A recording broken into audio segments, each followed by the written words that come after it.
The rhythmic hum of machines fills a modest workshop here in Accra. Piles of used sachet water plastics, once an eyesore littering streets and drains, now sit neatly sorted, waiting to be recycled. What many consider waste, Makafui sees as raw material for change. From this small space, he and his team are turning discarded plastics into classroom chairs and tables. It's a simple idea with powerful impact, tackling Ghana's mounting plastic pollution while bringing dignity and comfort to classrooms that have long gone without furniture.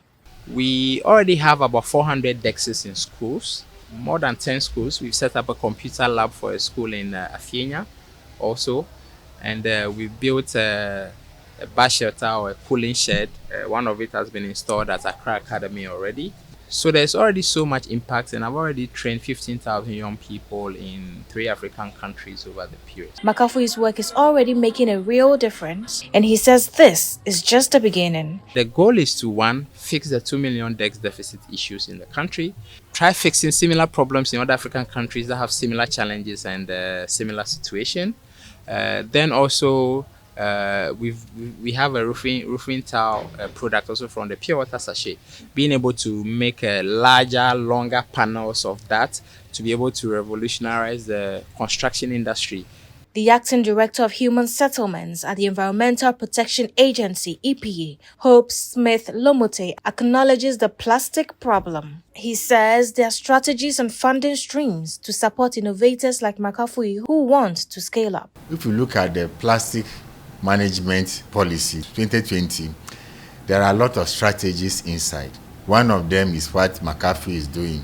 And already government of Ghana, through GEF, that's Global Environment Fund, has given grant to about 12 companies who are mopping up plastic waste from the system. The founding director of the Institute of Environment and Sanitation Studies at the University of Ghana, Professor Christopher Gordons, explains that plastic can take up to 1,000 years to decompose. He warns that the fish consumed from our waters often contain traces of microplastics, which can disrupt human hormones and eventually find their way into our bloodstream. We've done studies looking at fish along the coast, keta schoolboys, anchovies, sardines, and can find up to 110 individual microplastics.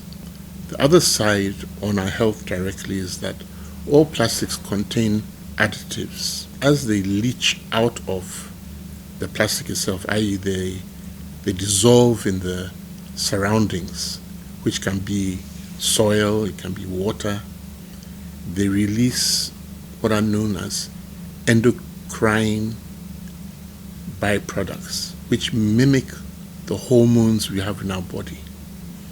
So this can cause issues with fertility, can lead to long-term chronic disease. He says this is why Makafui's intervention is so critical. It does not only give discarded plastic a second life, but also helps prevent these harmful materials from entering the environment in the first place. We have to replicate this in every district. It's a very good initiative. He's doing well, but it has to be, as you said, at scale. By transforming discarded plastics into classroom chairs and tables, Makafui is not only improving the lives of students across the country, but also tackling a crisis that affects our environment, our health, and the future of Ghana's communities. Reporting for GHOne News, Zuleiha Nuhu.